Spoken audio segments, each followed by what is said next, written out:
All right, greetings, family. Here to give y'all another video. Make sure that you subscribe to my channel, Colleague is Eternal.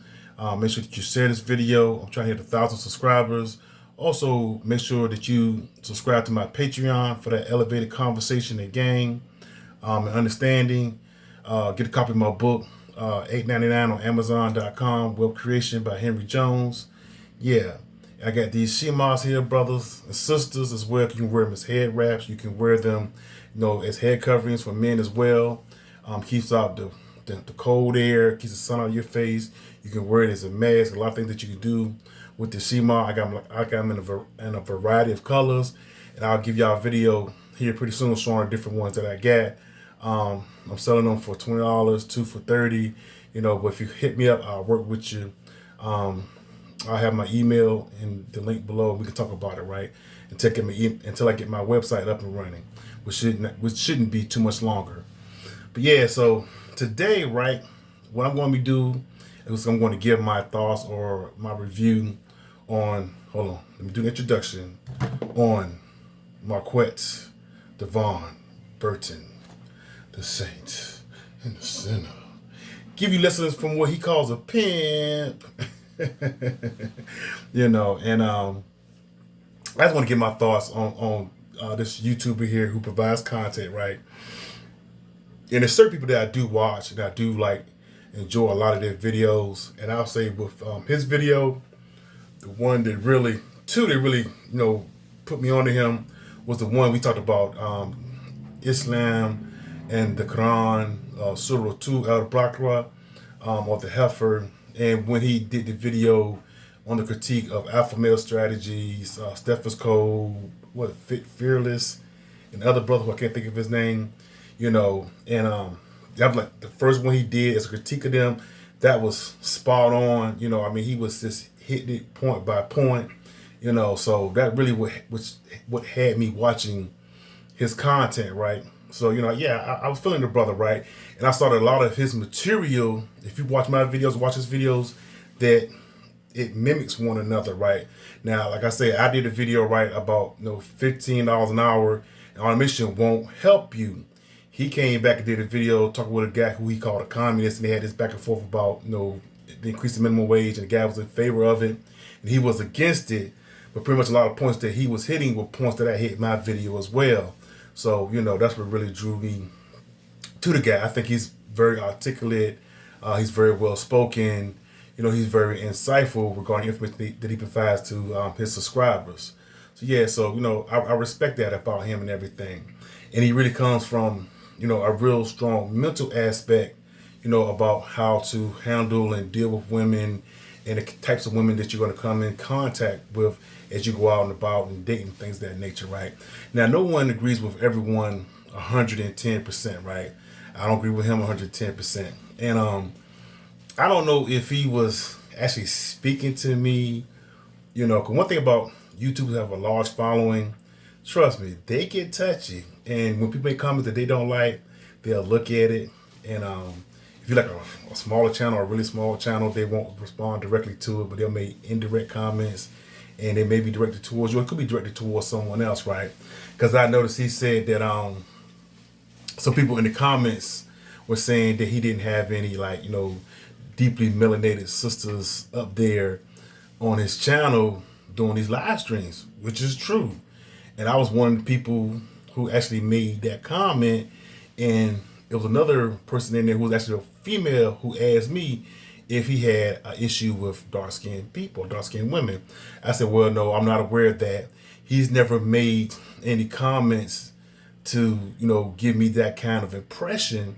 But I said, to me, it's evident and it's clear that he likes what he likes, because he's had, interracial people up there, born from interracial marriages or whatever.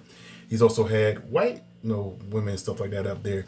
And that's cool. I just took notice that he's never had any dark-skinned women up there. And that's the point that I relayed.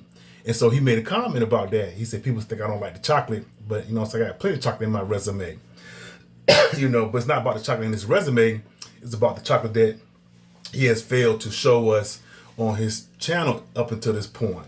See what I'm saying? And That's his channel. He can do with it as he please. I'm really cool with it. I'm not concerned about it. But at the same time, it's like, we know that we live in a colorized society, and that we are taught or have been programmed through TV, music videos, um, movies, whatever have you, that anything that looks opposite of us is beautiful, and we're not beautiful. It can be, white people, Asian people, Mediterranean people, people of mixed descent. We have been programmed to view all of these other aspects as beautiful, not people who are just, have a strong ethnic African features. So I'm not bothered by it, but there are people who look like me, darker than me, more ethnically than I am, that they're troubled by it. So, I'm here to defend and speak up for those who may be, at have a concern or feel like they're at a disadvantage and stuff like that. So I just brought that, to the forefront, like, hey, bro, so we're the melanated sisters at the dark skinned sisters, what I'm saying? Like I say, that's his platform and he can do what he want to do. So I don't know if he was directing that towards me or towards someone else, which is possible. So, I had already planned on doing a critique of the brothers. It's not really critique, it's just my thoughts, what I'm saying? As far as information goes, like I said, again, I'll say that it's on point. That's my perspective, right? Now, I also wanted to make clear that he talks about pimping, right? And I think that, he tried to make a distinction between the two, but, pimping is pimping, and from a realistic perspective. You know what I'm saying? I ain't talking about like a modern day colloquialism where you just kind of like facetiously using it to just try to establish yourself in relationship to women, which is not a good, persona, but we do it just by culture and music and movies and stuff like that. You know what I'm saying? But because there is no such thing as like pimping and guerrilla pimping is one and the same.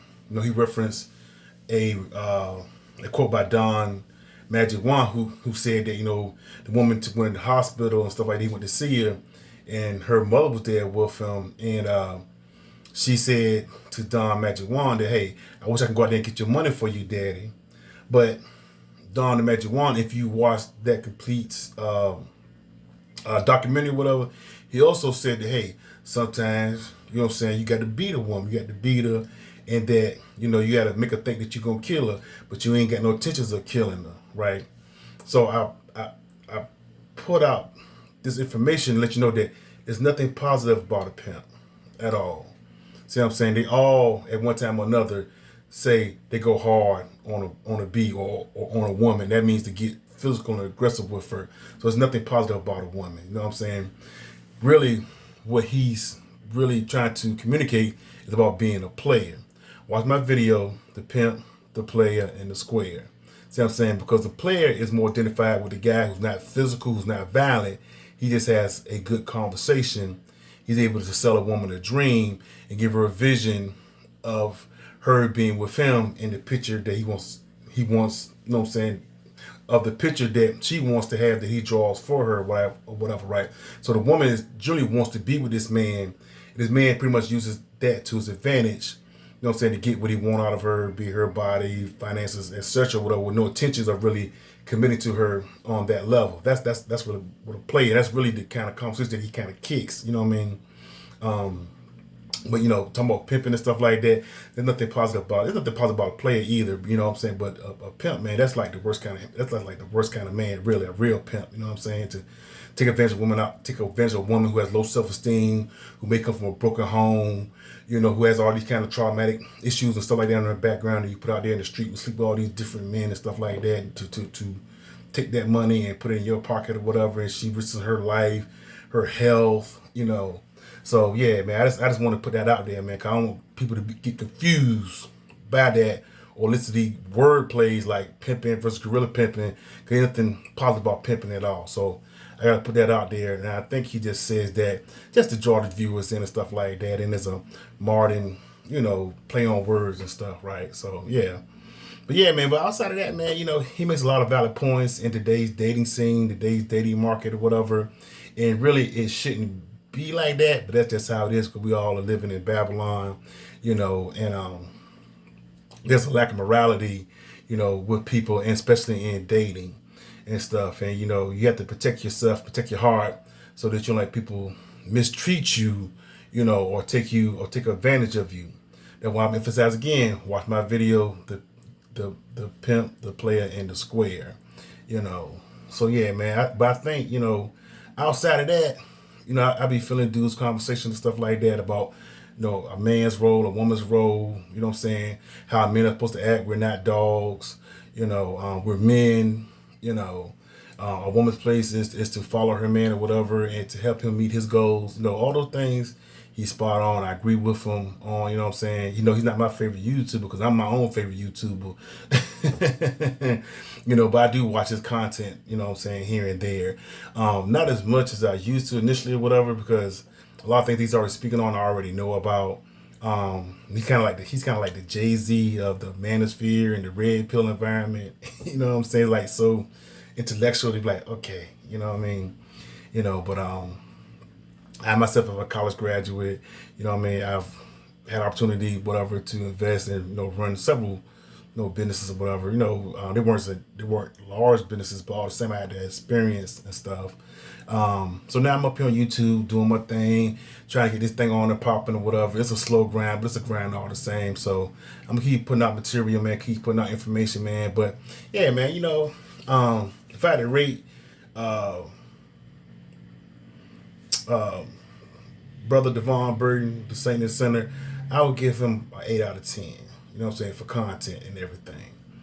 For information. And really the 2 points I would take off because he refers to women as bees and talks about pimping, and yeah, you get women out here, man, that, hey, man, they on the square and stuff like that. But I don't support anyone, berating or belittling women on a public forum, you know what I mean? Because it's just not cool. It's not righteous, and stuff. So that's where I'm at with that. Yeah, but outside of that, man, a lot of his information is pretty solid. He's one of the most solid individuals up there.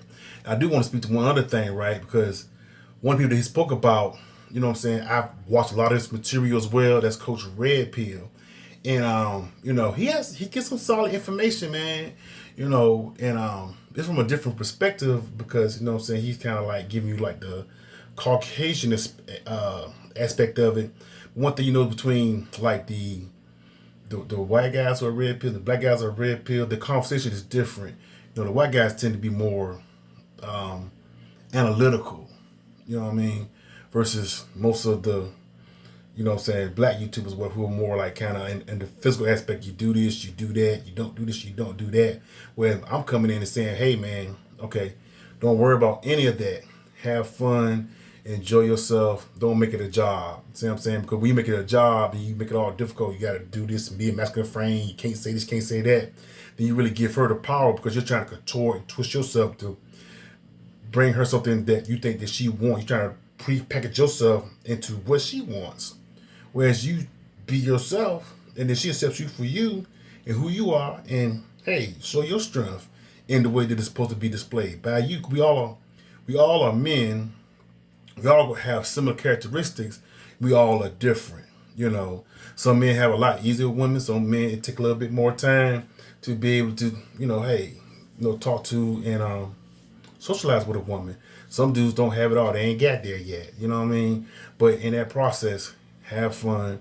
Don't take it too seriously, and don't put pressure on yourself. You know what I mean? And don't try to force something to happen that ain't meant to happen with that particular person. She feeling you. Is she not? She not. Move on to the next one. It's just that simple. So that's my review, my thoughts on the Saint and the Sinner, Coach Red Pill. Yeah, because I want to mention too that one thing he said that's absolutely right. He said that women are gatekeepers of sex and that men are gatekeepers of relationship. Because if a woman wants to be with you, you know what I'm saying, she's going to, press you about a relationship. She's going to press you about being engaged, and she's going to press you about being married. And with a lot of men, who aren't ready to go that route, they're going to try to put off or hold off on that. You know what I'm saying? That's why we are the gatekeepers of relationships. So that's a power that men have that he pretty much was the first one who I heard brought to the forefront to let men know about power that they have that they weren't aware of and stuff like that. You know, yeah, man, that's the end of this video. I appreciate y'all, man. I got more videos coming here pretty soon. I'm also gonna have some interviews coming as well. So make sure, man, y'all keep subscribing, man, and keep showing some brother some love, man. You know, want to get one of these she-moms, man, hit me up. You want to give me a donation in the link below. You know what I mean? Just don't subscribe. You know what I'm saying? Show love as you subscribe and you support my cause, and my cause is your cause, fam, because I'm here for y'all. All right, peace. I'm the big guy supporting the little guy against Goliath. Holla at me.